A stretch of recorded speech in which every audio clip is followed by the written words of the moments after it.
Never gonna give news up, never gonna let news down, never... Right, we tried doing a proper song intro, but Zoom, lag, it's all bollocks, it didn't work. How are you this morning, Sam? You alright? Yeah, I'm alright. You, mate? Can't complain. Should we take a look at the headlines? May as well. Go on then. We have the real reason Big Show quit WWE. NWA star The Question Mark has sadly passed away. And is Marty Scurll returning to New Japan Pro Wrestling? We'll tell you more in a bit. The wrestling internet caught fire yesterday when it was announced that Big Show Paul Wight had signed with AEW. A lot of people expecting to see him last night on AEW Dynamite. That unfortunately didn't happen. But we've got some more details regarding Big Show's WWE exit and the reason why he has left the company. And in the words of Jessie J, it's all about the money, money, money.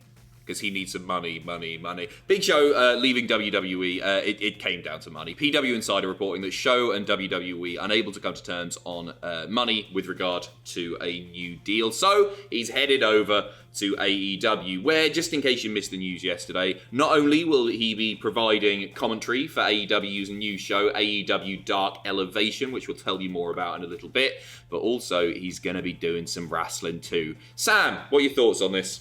It absolutely blew my mind. I can't...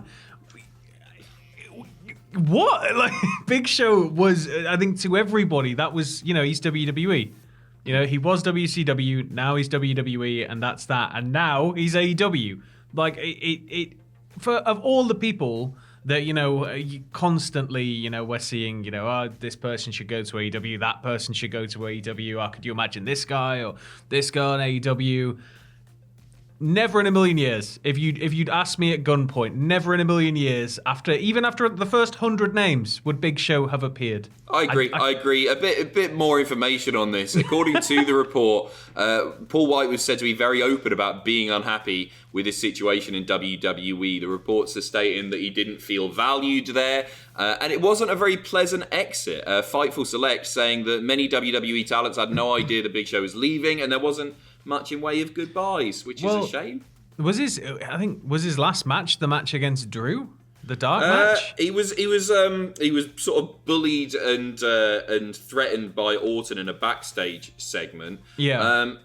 What else has he done since then? Didn't he do a 6-man? Ross mentioned something with the Viking Raiders as well, but I guess that would have been before. It's a fall from grace, isn't it? Technically, he main evented WrestleMania last year, and then it's not a fall from grace. Good luck to the guy. Mick Foley commenting on Twitter saying, wishing the very best to my friend Paul Wight on his signing with AEW. I'm guessing the big fella thought he had done all there was to do in WWE, and that he still had some gas left in the tank. So Foley saying it's not about the money, he wants to prove that he can still go. Paul Wight quote retweeting it saying, love you, Mick, yes, lots left in the tank. Well, the whole thing is, like, no matter what you think of the situation, there are a lot of interesting matchups that have just opened up. Like, there are a lot of people on the card. There? Well, I think in terms of the fact of, like, did you ever think you'd see Paul Wight wrestle Joey Janela? I didn't. No, but I didn't want to either. Well, we might see it. We might. No, I agree. It's just you can do the Shaq thing to get a bit of extra press because they didn't do the Shaq thing in WWE, so that might finally happen. I wouldn't mind seeing like Orange Cassidy versus Big Show. Yeah. That might be a laugh. I think he's got something left to give. I hardly think they're gonna bring him in and immediately put the strap on him and send him to the moon. But there's still a lot of interesting things left to do, and of course with the commentary side of things, and I'd imagine as well he's got a lot of wisdom to impart on the younger talent, so it's sort of a win-win-win for AEW, isn't it? But I also agree with Ross what he said yesterday, that this is a statement. This is saying WWE, watch your backs, and I like that bit of drama, eh? Speaking of old blokes trying to wrestle still, Sting is obviously going to have a match in AEW very, very soon. There's been a lot of concern, I guess, about Sting, his ability to wrestle. He took a bump, that powerbomb bump with Brian Cage.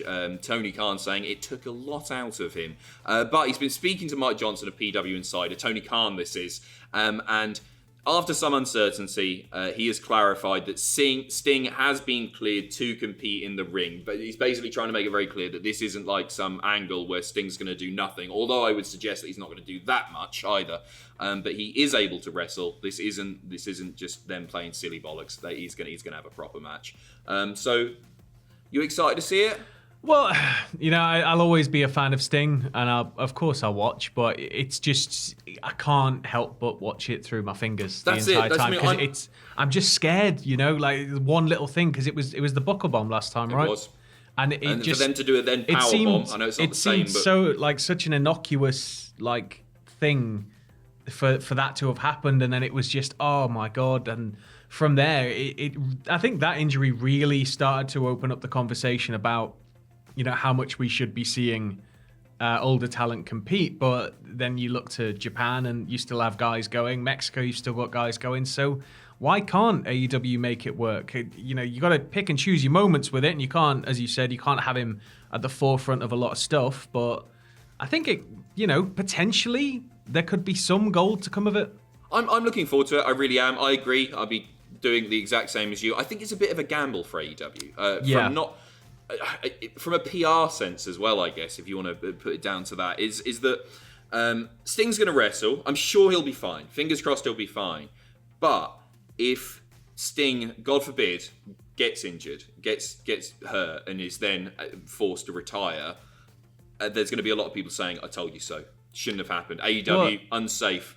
Well, the whole thing will be the fact that, he was not cleared by one company and then goes to another company who then use him and then he's not cleared again. And it'll just be very much was he actually cleared? And it'll start opening up this Pandora's box. So fingers crossed.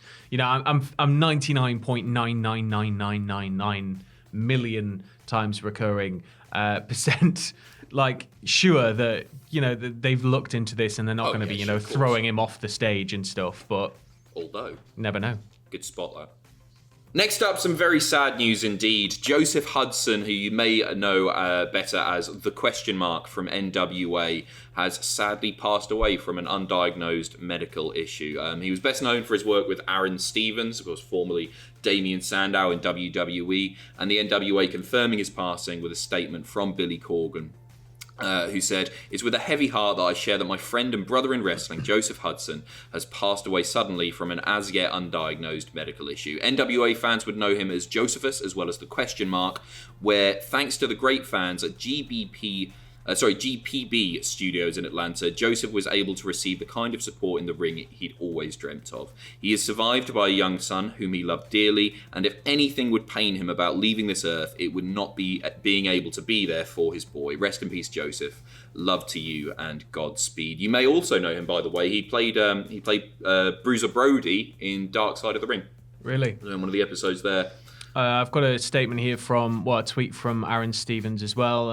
He tweeted a picture of himself and the question mark with, "The world is a better place because you were in it. Life is kind of like wrestling. It's the moments that count. We shared them in and out of the ring. I love you, brother." It's just really heartbreaking, isn't it? Very sad. They were a great duo together. They were really, really fun to watch.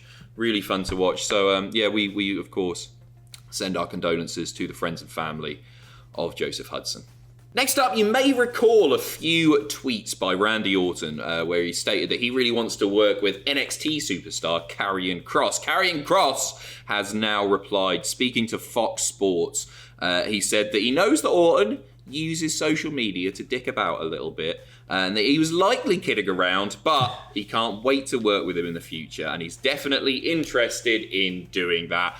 As far as I'm concerned, this is a match that I'd actually really, really like to see. Two intense, badass mofos. Yeah, just hook it straight up to my veins. Yeah. How could it not be an insanely good feud, an insanely good match, cerebral in all the right places, aggressive, full of Randy just being a bit of a knob.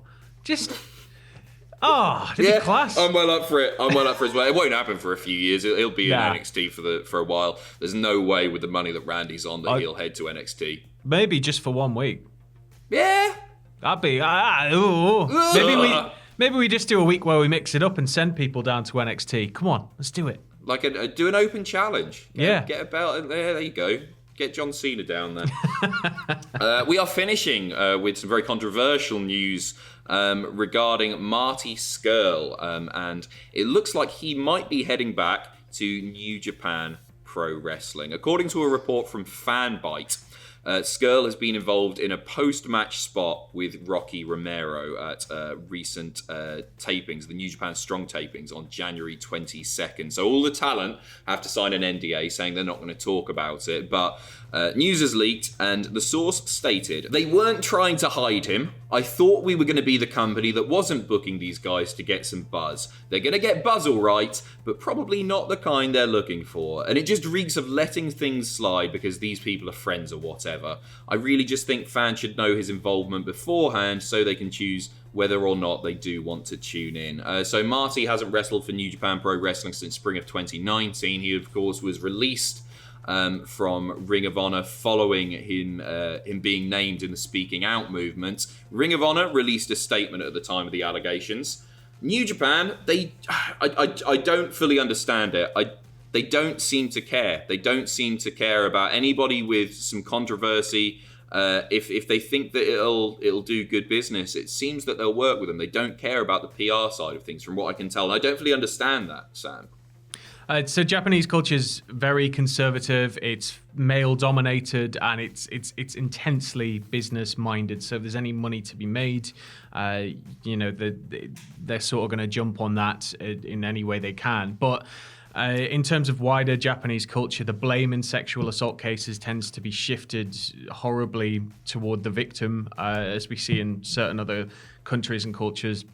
Victims sort of can be on the receiving end of witch hunts and often told to downplay things and to not make waves and to think of their career, and it's all just very backwards, and it's just horrible, and it's not really surprising that a Japanese company would not really think twice about a signing like that. And I don't know if they've really weighed it up, obviously, with the fact that New Japan's strong and the American audience and the Western audience in general, but they need to really start brushing up on this stuff, I think. Especially with the expansion into Western audiences. That's where a lot of their focus is at the moment. This stuff, understandably, and shouldn't, it won't fly. So it's interesting that it was a post-match spot with Rocky, which makes me think that maybe they could cut it because it happened after the fact. Well, we'll see. We'll see when it airs. Yeah. So there you go. Marty Scurll looks like he's heading back to New Japan Pro Wrestling. Thank you very much for watching the news. We've got lots of great content coming up today. We got AEW Graded a little bit later. We got AEW WTF. But most importantly, Andrew Hodkinson making his, I almost said his WWE debut then. He wishes. Making his Graded debut. He's covering NXT Graded, taking over from Tom Campbell. So do check that out. Sam, anything you want to say? Nah, just Good. everybody See have a what?